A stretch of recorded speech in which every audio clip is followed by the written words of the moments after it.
Coriolanus by William Shakespeare, and no, it is not Coriolanus. I am hesitant to pronounce anyone's name with the word anus in it.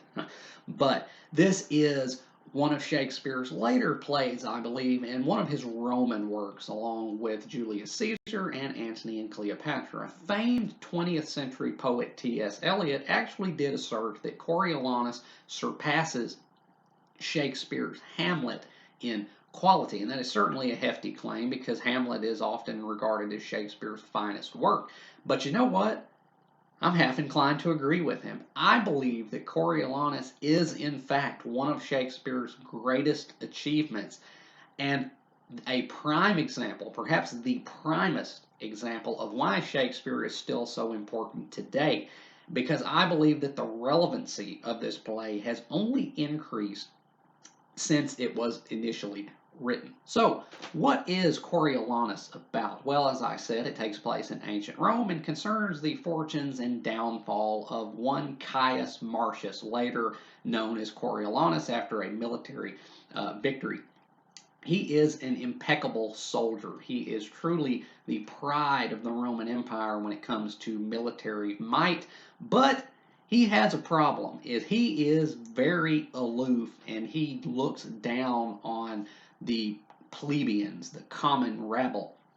And he is what you might term now a fascist. Coriolanus is kind of the proto-fascist archetype of the ancient world, I guess, because he believes in a society that is governed by an elite ruling class of brave, noble warriors, and all the other weaker, lesser people should just be thankful for whatever scraps that they are given.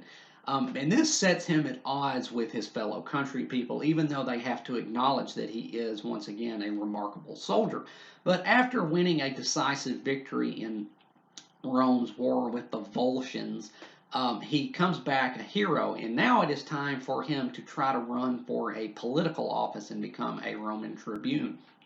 But to do that, he has to curry favor with the Roman populace, and he doesn't really want to do that because he feels as though he is prostituting himself by showing off the wounds that he gained in Rome's name, and lowering himself by trying to gain the approval of people who he disdains. And so he ends up going off on a tirade about how Rome is broken because they allow the plebeians to have any kind of say at all when Rome should really be run in a strictly top-down fashion, a la modern fascism, and how the plebeians and the plebs are just so worthless and cowardly and worthy of scorn. And then he ends up getting banished from Rome because he can't keep his temper or his tongue in check. Once he is banished, he then journeys to the realm of the Volscians, his former enemies, and offers his aid to what was his mortal nemesis, Tullus Aufidius, the leader of the Volscian army. They hated each other, but now Coriolanus is offering him his sword and his service because now he wants to see Rome laid to waste because they have rejected him. And then he goes back to Rome marching with the Volscian army until his mother and his wife convince him to lay down his arms and broker peace. At which point he then goes back to the land of the Volsces and is promptly killed because of his perfidy. So yeah, that is the plot of Coriolanus. Spoilers, I guess. I mean, this thing is 500 years old. If you didn't want it spoiled, too bad it's spoiled. But anyway, the undertones of this work, the themes and the subtext of it, is one of Shakespeare's most profound, I believe, especially to modern audiences, because this thing has aged like absolute wine. So not only do we get an early glimpse of what some later political and socio-economic systems would actually develop to look like, but we also get a glimpse at the plight of some of the ancient peoples, which goes to show that, to quote Bon Jovi, it's all the same, only the names have changed. And that is, as I said, why Shakespeare is still so important today, because what he wrote about back in his day, while different contextually, the heart of it, the meat of it, is still the same today. And nowhere is that more apparent than in Coriolanus. Coriolanus is the end product of a society with direly misplaced values. That is, he is raised to be nothing more than a soldier, a terminator, a machine of war. He lacks most higher emotions such as compassion and warmth and charity, especially charity. And he believes that everybody should be like him, to be a noble, dashing warrior who is willing to die at a moment's notice for his country, and that anyone who isn't is worthless and not worthy of the air they breathe. And so, but the play opens with a riot by the plebeian crowd due to a shortage of grain. They are wanting more food, which the upper echelons of the state are responsible for doling out to them by Rome's governmental structure. And so they are upset because they're going hungry, and so they're rioting. And one of the citizens gives an impassioned speech, which sounds like something taken right out of today's headlines about the haves and the have-nots, and how this society is broken because we're down here eating in the dirt and they're up there eating caviar and lobster, and we want our fair share and everything. It is strikingly modern in its sensibilities. And then Coriolanus comes in and he says, y'all are some pieces of shit, and we should probably kill all of you for daring to rise up, and you should really just be thankful that you get what you get, because you're so cowardly, you're so feeble and weak, and lack the will to do what is necessary. And so that's why we're on top, and that's why you're at the bottom. Now, at the onset, this would paint Coriolanus in a rather unflattering light. I mean, it does. He is a complete and total dick throughout this entire play, a fascist dick at that.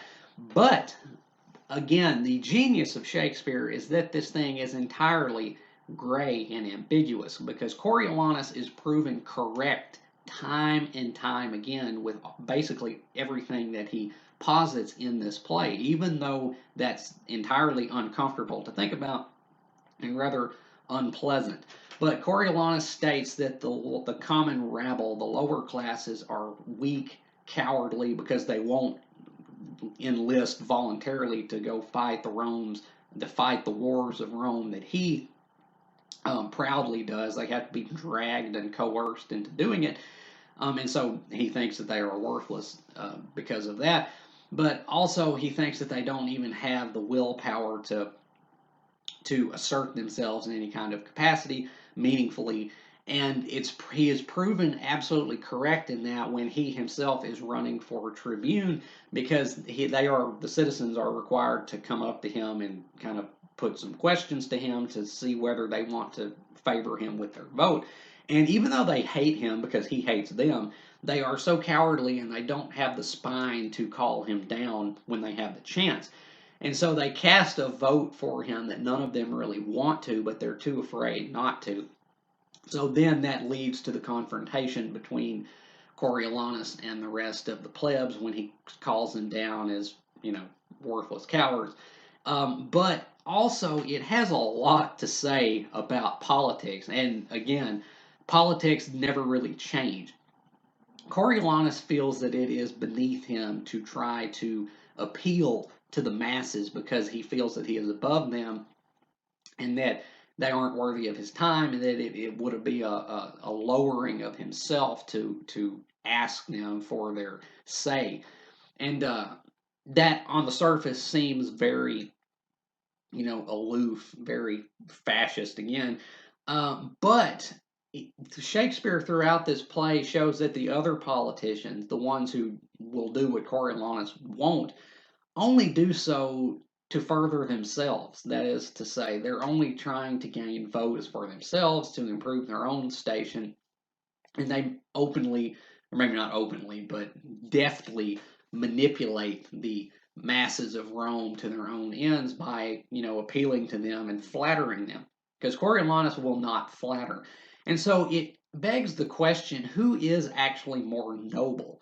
Coriolanus, the staunch fascist who openly disdains everyone who he thinks is cowardly and beneath him, or the suaver, more refined politicians who can manipulate people by appealing to them and trying to convince them that they really have their best interests at heart. It is something of a quagmire, and honestly, even though Coriolanus is a total dick, like I said throughout this whole work, he is the most respectable character because he is the only one that really upholds his own values, as repellent as those values may be. He stands by them, and we do understand his outlook because, again, Shakespeare portrays him as being vindicated with pretty much everything he says in this. And so the pronouncements that this work ultimately makes about human society are rather drear. Um, People, want a say in society. Obviously, they want like a democratic or kind of, their voice to be heard, but they're all too often shallow and petty and above all fickle. And so it leads to consequences which are rather serious. And yet you see the other end of the spectrum embodied in Coriolanus, which is just all out top down fascism. And there it's both sides are painted in such equally unflattering colors that you really don't know exactly where to stand on this. Like when the play opens and Coriolanus comes on the stage and he's just like, "You people are trash because you're so much beneath me. I'm so much better than you because I'm a soldier and you're not," and blah blah blah. Like you really do hate him in that moment. You're like, this guy is a complete tool. But as the play wears on and as we see Coriolanus progress throughout the story, you understand that he actually is, as much as you regret to say it, actually kind of right. He, in a lot of ways, and that's partly the value of this work, is that it will say some very uncomfortable things. And again, I think this is the most relevant Shakespeare play to the modern world. If I had to tell somebody, say, you should only read one, like if you only are to read one work by William Shakespeare, I believe I would say let it be this because you're going to see so much of your own world and your own time in this 500-year-old play that it is kind of alarming. But more than that, Coriolanus also has some things to say about masculinity and the values of society. As I said, Coriolanus is in this play the end product of a society with direly misplaced values. The tragedy of Coriolanus lies not in his actions so much, but rather in the fact that those actions are the only ones that he could ever have performed by the society in which he lives. Because Rome made Coriolanus, and then Coriolanus tries to destroy Rome. And that brings me to some of my criticisms, but I'll get to that because this is not a perfect work. As much as I loved it, it's not perfect, but we'll get to that. But Coriolanus is an extremely hyper masculine figure. He is all about war, violence, bloodshed, courage, honor, and dignity. And anyone who does not embody all of those traits as much as he does, or as much as he thinks he does, he openly detests. And it shows, Rome in Shakespeare's day was kind of a topic of fascination because it was so many of Rome's values which created the modern world in which we live. I mean, Rome is kind of the bedrock of Western civilization in a way. But I don't think Shakespeare was above critiquing it because the picture that Shakespeare paints with Coriolanus is one that's rather ugly.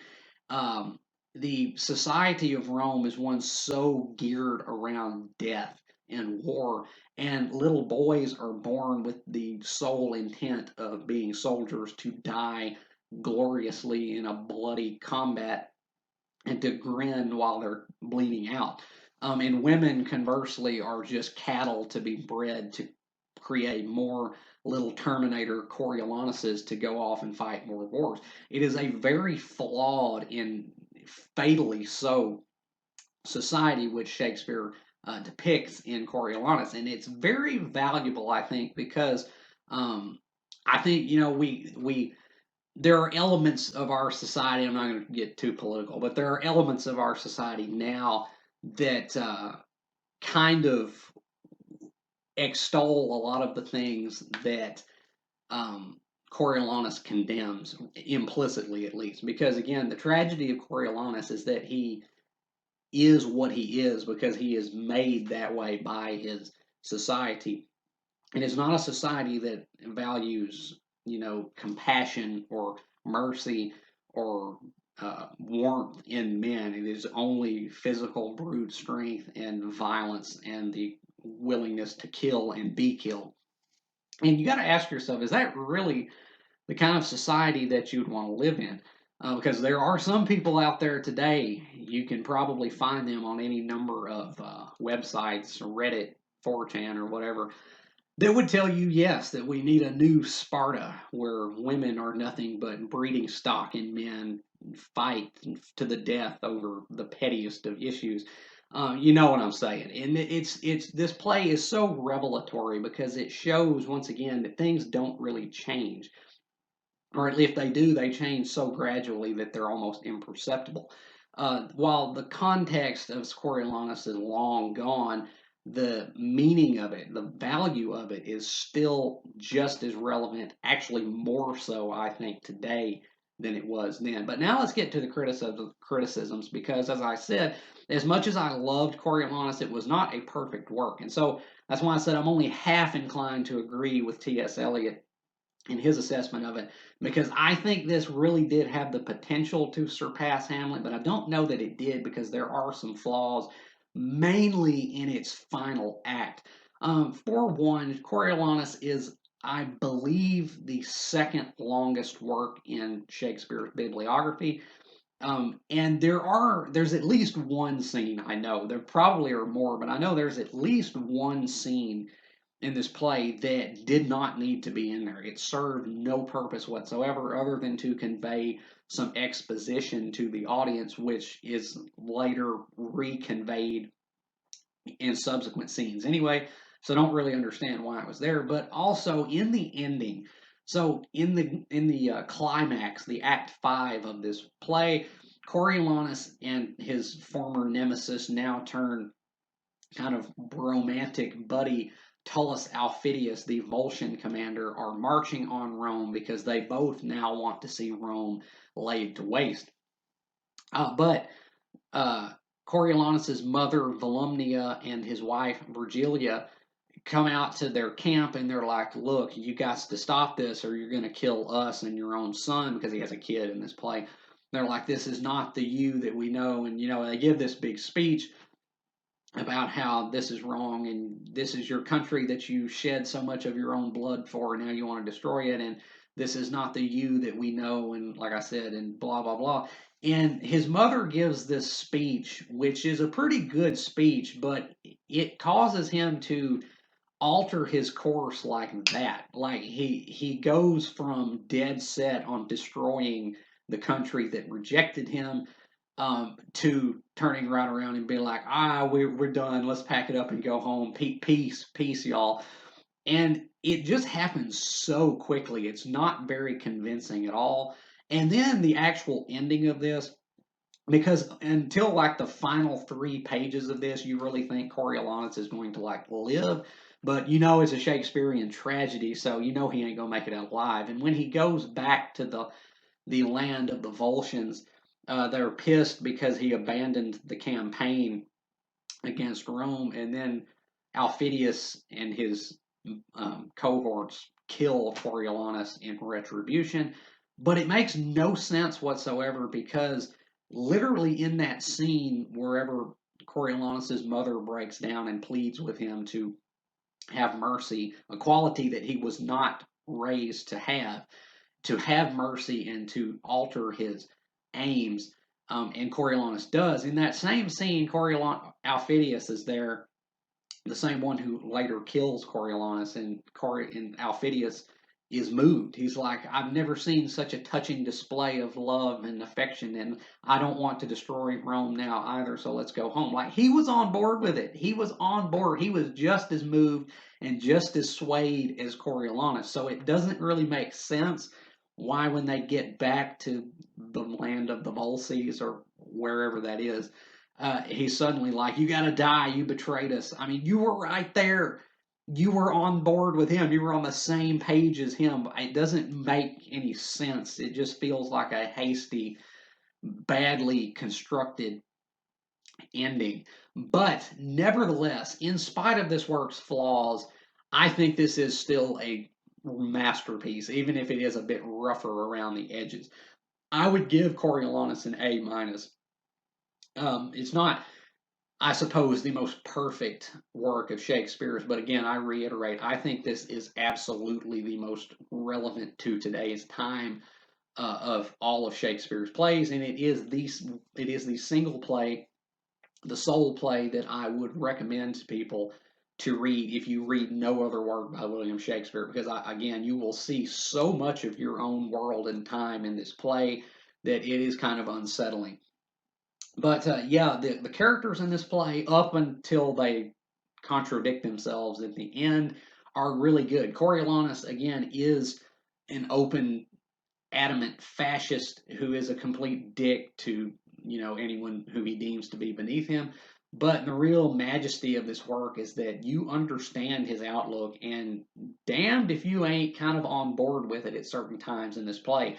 And I would point out that Coriolanus, also, I'm not the only one who sees value and relevance in this play. Coriolanus was also taught in German schools during the reign of the Third Reich, because the Nazis wanted apparently to instill the same values in their pupils as Coriolanus embodies in this play. So, yeah, this play and fascism go hand in hand.